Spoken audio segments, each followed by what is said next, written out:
এই রকমের 4টি গরু পালন করতে পারলে আমার ইনকাম আসতেছে 2.5 থেকে 3 লাখ টাকার, পুঁজিও কম লাগতেছে, 2 থেকে 2.5 লাখ টাকা পুঁজির মধ্যে আমি খামার শুরু করতে পারতেছি। কেউ যদি গরুর খামার করে টাকা ইনকাম করতে চায় সেজন্য এই ভিডিওটা দেখে। আর যদি মনে করে যে না আমার অনেক টাকা পুঁজি আছে, আমি শুধু গরু কিনে শুধু দেখবো, আমার টাকা ইনকাম করার দরকার নাই, তার এই ভিডিওটা দেখার দরকার নাই। আসসালামু আলাইকুম প্রিয় ভালোবাসার ভাইরা আমার। তো গরুর খামার করে যদি টাকা ইনকাম করতে হয় তাহলে গরু দেখলে হবে না, ওখানে দেখা যায় যে লাভও করতে হবে, কেনামুখে জিততে হবে।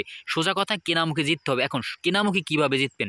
এখানে অনেক ভাইরা আছেন নতুন, তারা এখনো গরুর খামার করেন নাই, শুধু ভাবতেছেন যে গরুর খামার করবেন। হ্যাঁ, তারা ভাবতেছেন যে অনেক টাকা পুঁজি নিয়ে বড় বড় গরু দিয়ে খামার করবো। না, কাজ হলো টাকা ইনকাম করার। এই যে গরুটা দেখতেছেন এই জোড়া, এখন আমি যদি বলি যে এই যে বাচ্চাটা দেখতেছেন একেবারে ফ্রিতে কেনা, হ্যাঁ সিস্টেম জানা থাকলে ফ্রিতেও কেনা যায়। এই গরুর সাথে এই বাচ্চাটা কিন্তু একেবারে ফ্রিতে কেনা হয়েছে। প্রথমে একটি কথাই আপনাদের বলবো যে ভাই তাড়াহুড়ো কইরেন না, শুধু দেখেন যে এই যে গরুগুলো আছে এই রকমের একটা সাইজের গরু, ক্রোজের হতে পারে, দেশি হতে পারে, আপনার ব্যক্তিগত ব্যাপার। এই রকমের একটা গরু দিয়ে যদি দেখা যায় 6 মাসেও 50,000 টাকা 60,000 টাকা গড়ে ইনকাম করা যায়, গ্রামে থেকে ভালোভাবে চলা সম্ভব। আমি মনে করি এর থেকে আর দরকার হয় না। দেখেন এই কম দামে কিভাবে কিনছি সেই বিষয়ে আলোচনা করব। আগে বলি যে দেখেন যে এই যে দেশি বা ক্রোজের যে গরুগুলো আছে এটা সুবিধাটা কি দেখেন।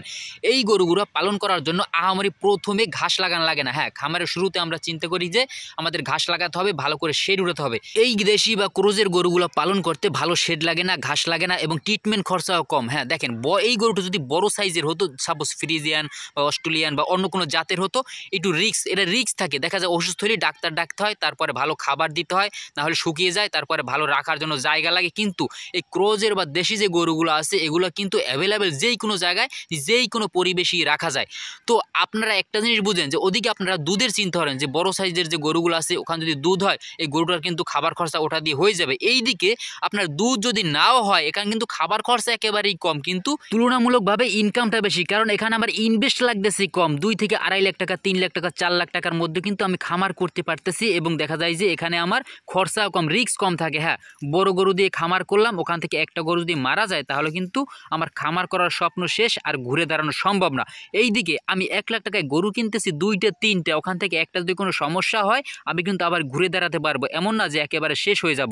তো বড় সাইজের গরু আপনি 2 লাখ 3 লাখ 4 লাখ টাকা দিয়ে দেখা যায় যে একটা বা দুইটা কিনতে পারবেন, কিন্তু এদিকে 3 লাখ টাকা দিয়ে 4টা 5টা 6টা গরু কেনা সম্ভব। দেখেন এই যে গাভিন গরুটা, হ্যাঁ এই গাভিন গরুটা কেনা হয়েছে 50,000 টাকায়। এখন এই গাভিন গরুটা বাচ্চা দেবে 2-1 মাসের মধ্যে।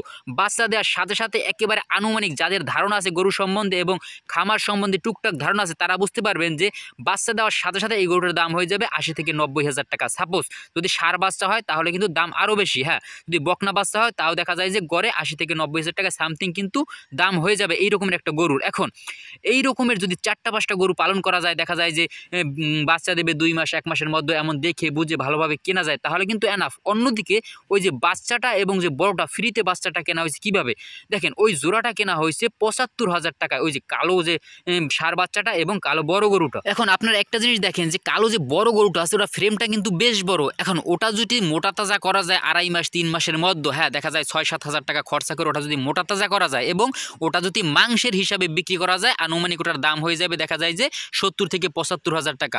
তো এই জোড়াটা কিনা আছে 75,000 টাকায়। এখন বড়টা যদি মোটা তাজা করে 5,000-7,000 টাকা খরচা করে 70-75,000 টাকায় বিক্রি করা যায়, এই বাচ্চাটা কিন্তু একেবারে ফ্রিতে থাকতেছে। এবং এই যে দেখেন বাচ্চাটা কিন্তু এই যে কুরবানি 2026-এর কুরবানিতে কিন্তু এসে যাবে।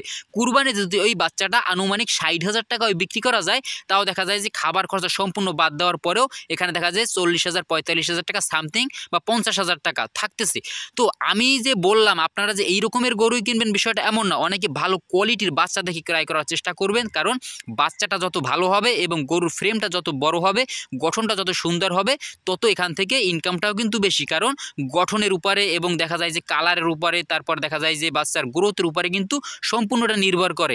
আপনারা যারা নতুন আছেন ভালো করে দেখে বুঝে, যারা এখনও খামার করেন নাই, তো যারা খামার করছে তাদের সাথে কথা বলবেন, তারপরে দেখে বুঝে আস্তে ধীরে গরু ক্রয় করার চেষ্টা করবেন, তাহলে কেনামুখে জিততে পারবেন। যদি কেনামুখে জিততে হয় তাড়াহুড়ো করবেন না। 5টা গরু দিয়ে যদি খামার করতে চান আস্তে ধীরে 1 মাস 2 মাস 3 মাস বসে একটা একটা করে গরু ক্রয় করার চেষ্টা করবেন। তাড়াহুড়ো করার মানেই ওখানে লস হবে, আর কেনামুখে যদি লস করেন কখনই আপনি সারা বছর গরু পালন করার পরও ওখান থেকে 1 টাকা লাভ করতে পারবেন না। তো সব কথার এক কথা যে ভাই আপনারা প্রথমে যারা নতুন আছেন আমি মনে করি বড় গরুর চিন্তা বাদ দিয়ে মাঝারি সাইজের ক্রোজের বা দেশি এই সকল গরু দিয়ে ট্রাই করে আপনারা অভিজ্ঞতা অর্জন করেন।